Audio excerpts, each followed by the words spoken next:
We spoke about the Spanish Inquisition. Oh, yeah. He said that he didn't know what I was talking about with that either, and that it was some of that was bothering me because this guy's a scholar. He like teaches in college and all of this stuff like that. He's a so-called priest, a Yeah. rabbi. So I'm like, okay, well maybe I don't know, but now we have you here, so you could get.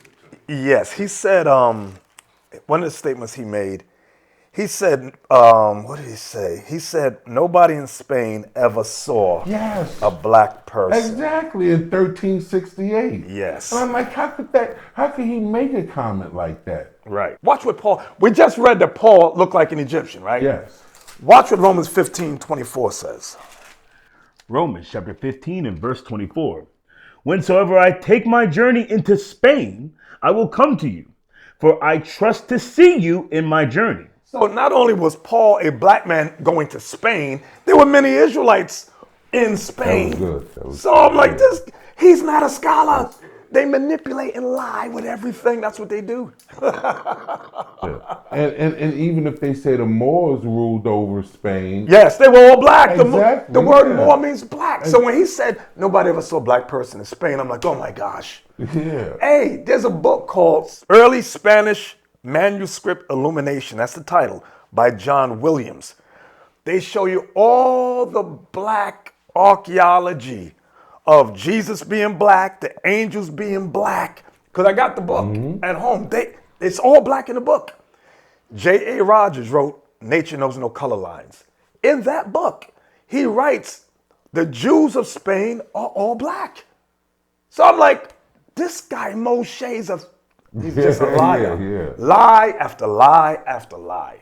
I'm like, wow, these people, you can't make this stuff up. Yeah, that was very interesting to me that he was saying that because he spoke as if the Spanish Inquisition was an attack on his people. Right. And I was confused because I'm like, wasn't the Spanish Inquisition attack on the black Jews? Yes, that's exactly what it was. Now, you did have Caucasians that had converted to Judaism that came from the Caucasus Mountains of Georgia, Russia, because that's where they come from. When they call themselves Ashkenazis, they took that name from one of the sons of Japhet and put it on themselves. Many of them that joined with Spain and were part of the conquistadors that was slaughtering us. And as we fled into the Americas, running from them, we ran to different places. They were hunting us down. That was them, these Ashkenazis that spoke Spanish and became quote unquote Christians. They call them crypto Jews or converso Jews. That's what they were called. Just like some of us was called those names also. And there's many books on that that go. And you got to get the old books. Don't get these modern books written this year. You got to get the ones from the 1800s when they say, oh, black people can't read, so we can write the truth in this book. And it tells you what they did to us. How they chased us into Africa and made us slaves there and then took us here as slaves and chased our people throughout Mexico, South America, Peru, Guatemala. They chased us everywhere and hunted us down. That's these Ashkenazi people. That's them. Absolutely. How did they take our heritage? Oh, how did they take we made a grievous mistake. When they converted to Judaism, we thought they was aligned with us. But when you read, get a Sirach 12, Ecclesiasticus chapter 12, start at 10.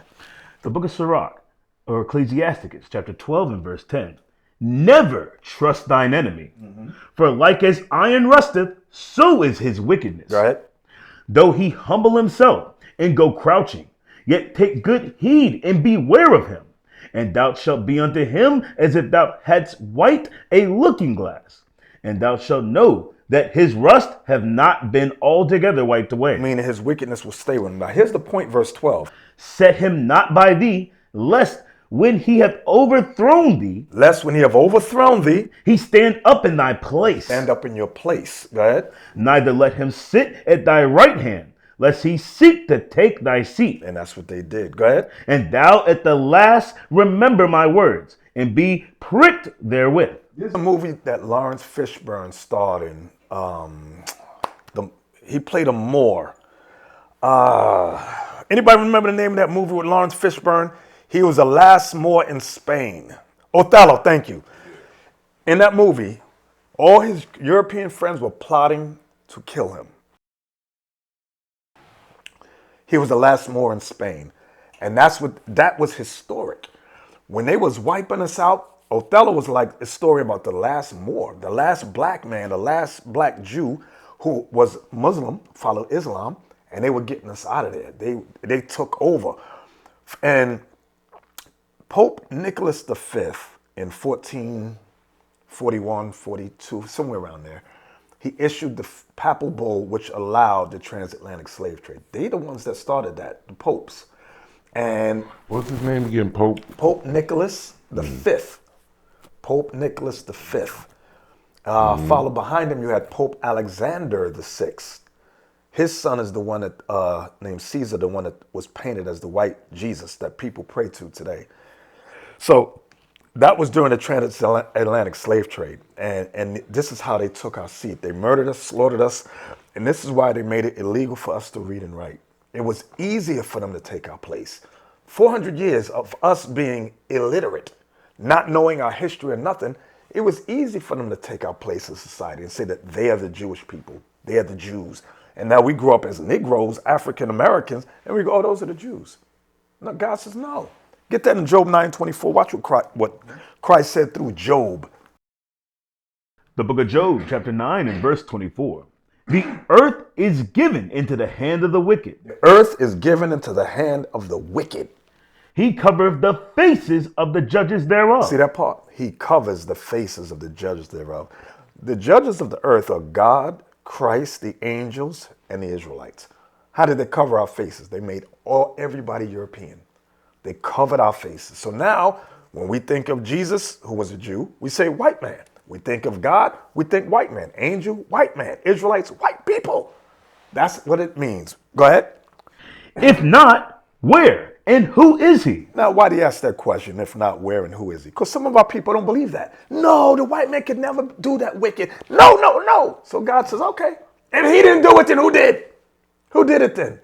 God says the earth is given into the hand of the wicked. He didn't say righteous people run the earth. God says wicked people run the earth. They run the media. They run the White House. They run all these major countries, the G7. They run it all. They own the property. They run the properties. Yeah, God calls them the wicked. The wicked. That's what he says. This is why people like Shmuley and Moshe won't sit down with me. They said, no, not that guy. No, we're going to make that happen. Make it happen. Yeah, we're going to make that happen. And we're going to speak in English. Oh, because he mentioned about Hebrew. Yeah. And he tried to make it like, because you don't know Hebrew. No, he said that to me. The translations all, Yeah. No. This is what they do. Write this name down. Eleazar ben Yehuda. During the late 1800s, early 1900s, he created a new form of Hebrew, which he took words from France, Spanish, German, which is Yiddish, and Arabic, and he blended them together and got that's how you call modern Hebrew today. All those languages merged. He created that language, and when you read the history, it's all on the internet. He set up schools, and everybody that came into Israel, he had them go to school to learn this new language. And now everybody thinks that's Hebrew.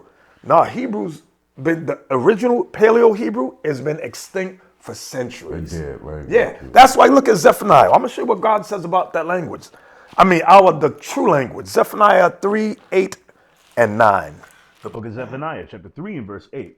Therefore, wait ye upon me, saith the Lord, until the day that I rise up to the prey. For my determination is to gather the nations. So this is talking about Armageddon. God is going to gather all nations. That I may assemble the kingdoms, to pour upon them mine indignation, even all my fierce anger. That's World War III. Go ahead. For all the earth shall be devoured with the fire of my jealousy. Here it comes. For then Once that happens, once he destroys the armies of the world, will I turn to the people a pure language, he's going to give us a pure language. Go ahead. that they may all call upon the name of the Lord to serve him with one consent. So he's going to give us the pure language again. All these languages you hear now is going to be wiped out. We ain't going to be speaking English and Portuguese and Spanish and French. He said, I'm going to give you the pure language. Like we had in the beginning in Genesis, when everybody spoke one tongue. He's going to return that to us. So these languages that these Ashkenazis speak today, that's not the pure tongue of the Bible. It's not even Hebrew. Nope. What is a nation?